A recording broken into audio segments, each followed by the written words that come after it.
Hi everyone, welcome back to my channel. If you're new here, my name is Monica. I'm a tarot reader and astrologer based in far north Queensland in Australia. And today I'm looking at my deck haul for 2024. And I laugh a little bit because I believe it was earlier this year or perhaps late last year when I did a video where I said I wasn't buying any more Kickstarter decks. I wasn't going to back any more Kickstarter decks. For various reasons. I'll link the video in the description box below if you're interested. But so far this year, we're now in June 2024 and I'm actually pretty pleased with myself. I haven't purchased anything of Kickstarter, but I am now and then tempted by certain new additions that have come up and or secondhand decks that are advertised on the local Facebook groups, which is fantastic for sourcing decks. So so far this year I have backed, I haven't even counted them actually, 4 tarot decks, 2 Lenormand and 1 Oracle deck. Alright, so I've done pretty well. That's 7 decks in total, and actually one was gifted to me, one of the Lenormand decks, but I'll talk about that later on. Yeah, I'm just not really interested in a lot of the decks out there anymore. I don't know, maybe I have some sort of tarot fatigue and I've kind of overdone it over the past few years, and now I'm just sort of taking a break and not really indulging in new or like new to me secondhand decks. So anyway, I thought for fun I can share with you which decks I actually obtained this year. So first up, I'm going to showcase the Spirit Animal Tarot. Now, I bought this one because I did see my tarot teacher actually showed it on Facebook. It's a deck from a while back, it's certainly not new. And now all the tarot decks that I bought are secondhand. So I bought all of these secondhand. If I can now, I will purchase decks secondhand simply because it's not just that it's cheaper, it's that it's so much more environmentally friendly and sustainable in the long run, because our world is really awash in tarot decks. So anyhow, I bought the Spirit Animal Tarot. Yeah, like I said, my tarot teacher showcased this on a Facebook post, and I really love the artwork. I don't think that I need another animal themed tarot deck. But then you never know. Here we go. So in the little box there's actually like a really nice guidebook. It's very informative. It's got a lot of information and color photographs of the cards themselves, which is really nice. So let's have a look at some of these cards.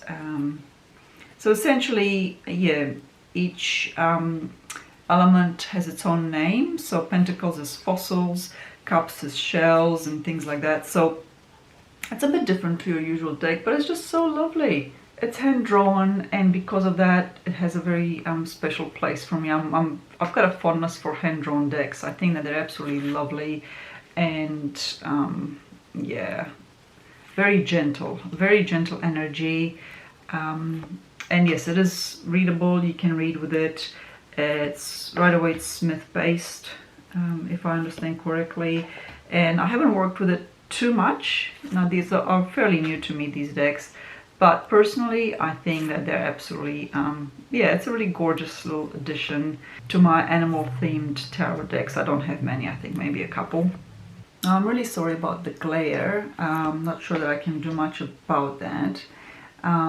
Here we go, maybe that's a bit better. That's one of the things that I don't like about this deck, is the coating on the cards is very sort of plasticky. It's got that plastic laminate coating, and I'm really not a fan of that, no matter how practical it might be in terms of coffee and tea spillages, which I'm rather fond of coffee and tea, and yes, I have spilled both of them on really precious decks of mine, and you know what, you just learn to be much more careful ultimately.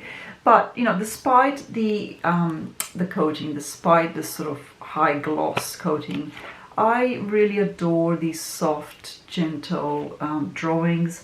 Love the fact that it's hand drawn. I really appreciate that. I am absolutely in the against AI camp. I can't stand AI.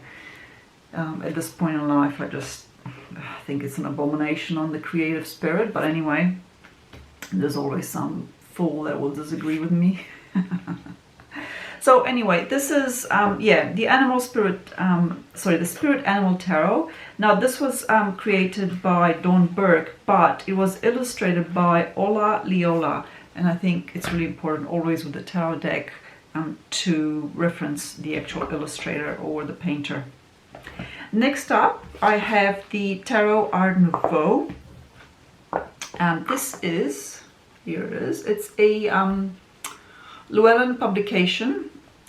It's a Los Carabio publication, and as I understand it, it's like a limited edition Kickstarter thing that they did. Hang on, here we go. That's a bit of a better focus, but once again the glare is really annoying. My apologies for that.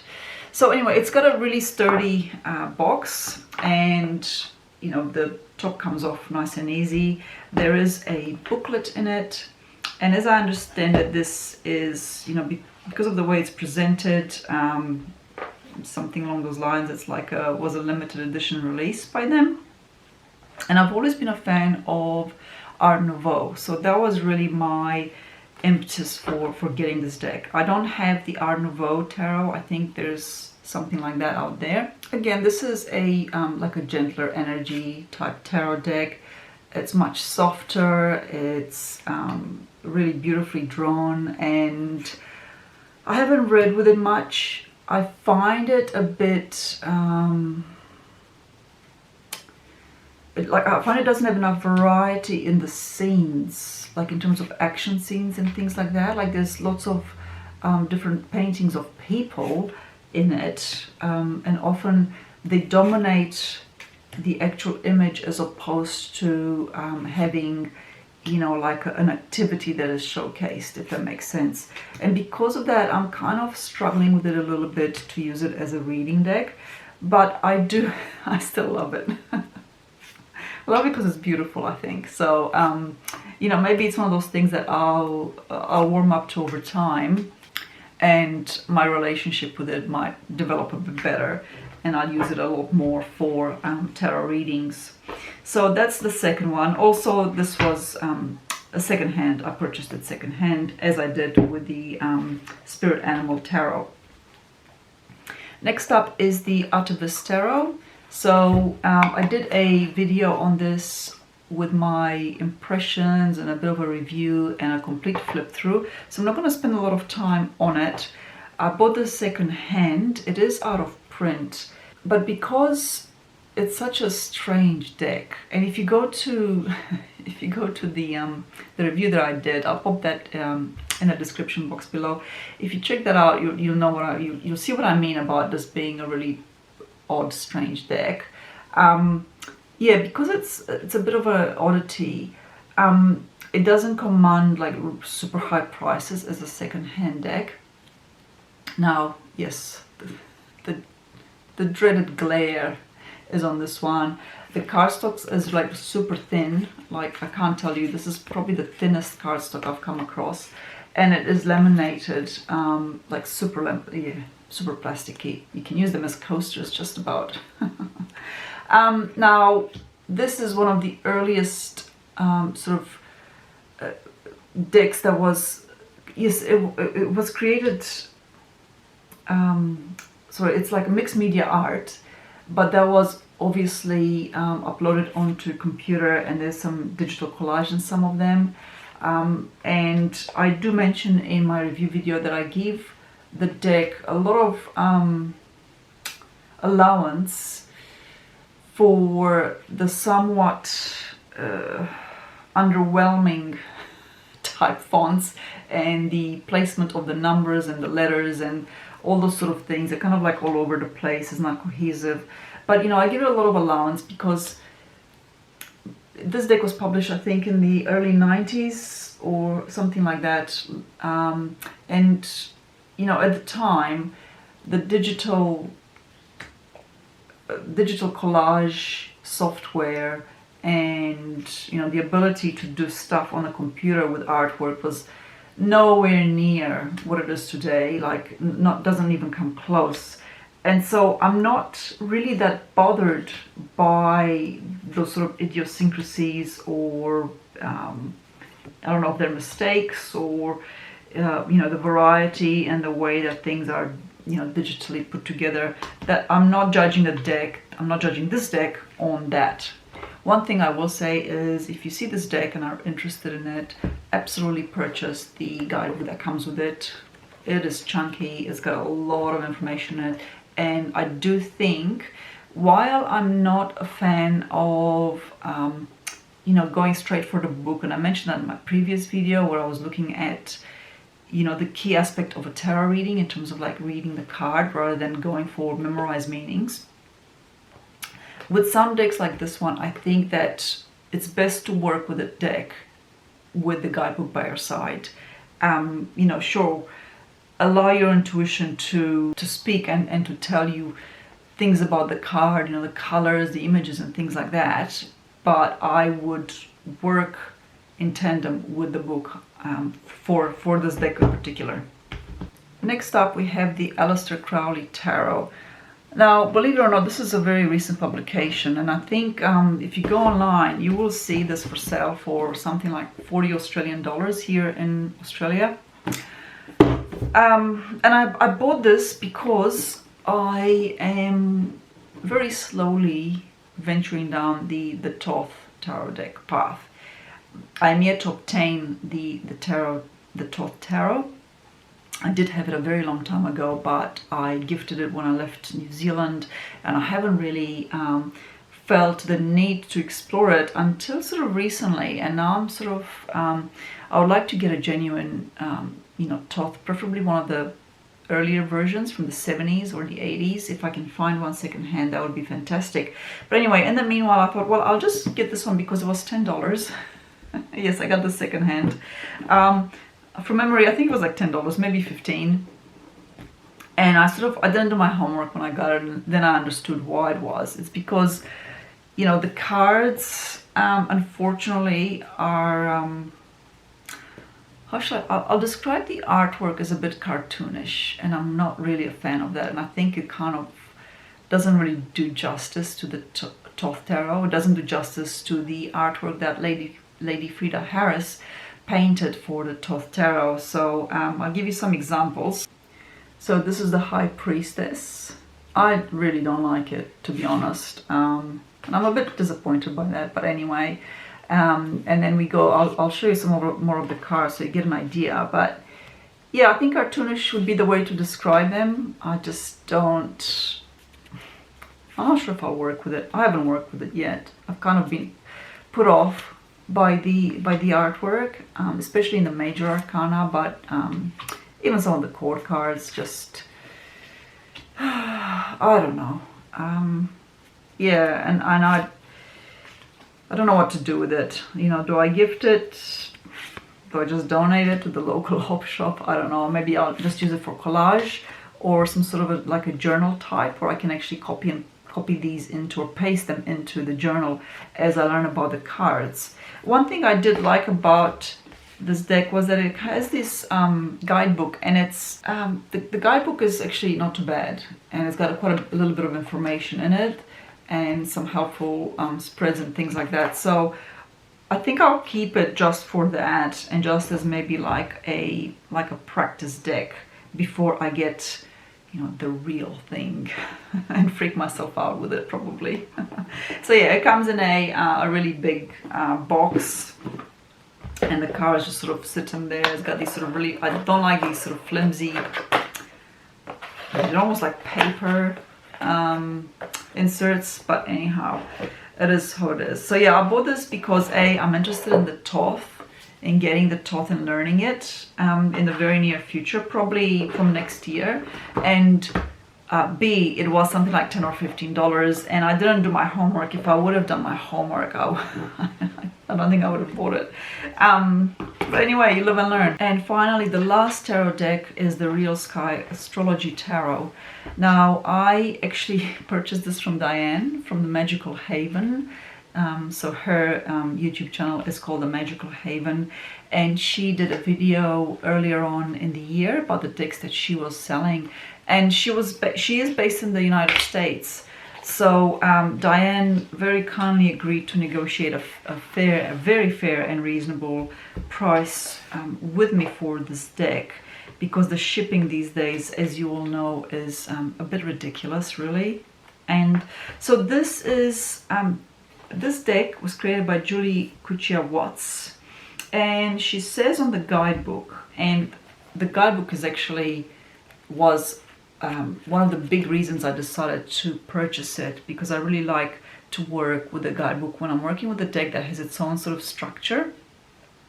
So she writes on the cover of the workbook that it is a tarot artist's guide using tarot, precession, and ancient Egyptian astrological symbols to navigate the hard aspects of your astrology chart.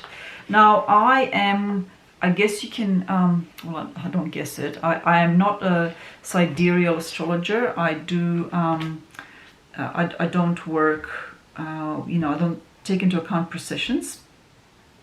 But nonetheless, I love the wisdom of this deck, and it's not that I don't, it's not that I ignore the precessions in my astrology work, but I don't work with that sidereal astrology. You know, I'm I guess a Western astrologer, and a huge reason for that, without going too much into it, is that it works for me. You know, it just works for me really well. But I'm also not discrediting the precession aspect and the sidereal astrologers at all. I think it holds value. It's just up to this point in my life, that's what has worked for me really well. So anyhow, this deck it's got really large cards, and once again, it's a deck that has laminated. Here comes the glare. Yeah, very heavily laminated, as you can tell. I love the images in this. There's something about them. I'm fascinated by her art. And I used to have the Mart Tarot, and I did sell it because I just wasn't using it that much. But that was another deck that I really, really loved. So I knew what I was getting, I guess, in a sense, in terms of Julia's artwork and the way she's got a really unique way of depicting, you know, certain cards, and the way she paints them. I really love it. So no regrets here. Yes, it wasn't that cheap coming from the US, but as I said, Diane she was very generous and flexible with the pricing of the deck. And so if you're watching this, Diane, thank you so much. And also, this takes me to my next deck that is a gift. So when she sent me the Real Sky Astrology Tarot, she also put in this lovely little astrological Lenormand. I love it. I think it's fantastic. It's seriously like a really good Lenormand for me. It's got like a bit of a classical feel to it, but the artwork is just so beautiful. And let me see if I can once again focus on this. Glare. You see what I mean? Like it's kind of like simple, but it's beautiful. It's such a lovely Lenormand deck to read with, and I've used it a lot since I obtained it, and I really, really love the readings I get with it. So I don't know what its actual name is, because it is in German, and Sprechen Sie Deutsch? Nein? Sorry about that, but yeah, I'm just calling it the astrological Lenormand, because in each corner it's got astrological glyphs, be it signs or planets corresponding to that Lenormand card. So anyhow, so that's, I guess, the astrological Lenormand. And the only deck that I purchased brand new this year is actually a Lenormand deck called the Thelema Lenormand, and it's a really gorgeous deck. I've seen this deck around before. The Thelema Lenormand has got absolutely stunning artwork in it, heavily laminated, of course, in line with today's theme. But the card images are just so clear. They're not overcrowded. You get the message straight away. You get what, you know, the whole 3 or 5 or 7 card fan spread that you do is all about. My pet peeve with Lenormand cards like these is the size of them. Lenormand cards are traditionally small cards. I have small hands, and so having cards that are so big, I'm not used to that. Card size aside though, the Thelema Lenormand is a really stunning deck, and I've been wanting to get it for a long time, and I'm really happy to see it part of my collection now. And finally, an Oracle deck, something that caught me by surprise when I saw it online. I bought the second hand, of course. It's the Sea Soul Journeys Oracle cards, and I'll show you why I really love it. So you've got, when you open it up, you've got the booklet there. It's got a nice little booklet that explains it.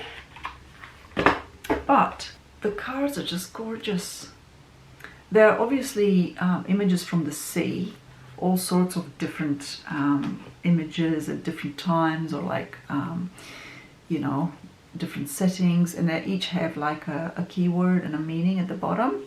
So the reason I really love this one is because it's actually like really calming for me, like super calming. Oh, that dreaded glare, go away. A lot of the images are just, they're simple, but they invoke a sense of peace and of just being at one with the universe, and really appreciating the stunning seascapes of our world, and what a treasure they are, and what the sea represents to us all, even if you're not a sea person. And I'm not a sea person. I always say I'm a land mammal. Absolutely. I don't want to be in the sea, and I don't want to be up in the air. I'm quite comfortable like on the earth. But that's not to say that I don't absolutely get and understand just how magical the sea and the ocean is. It's something that absolutely fascinates me. And I saw this deck and I thought, yeah, this is the deck that I really want, of this particular type of deck, because there are many others out there, but I just haven't liked them. So when I saw this and I saw the images, I went, yeah, that's my sort of Zen Oracle with a sea twist, and a nautical, aquatic, I guess, flavor to it.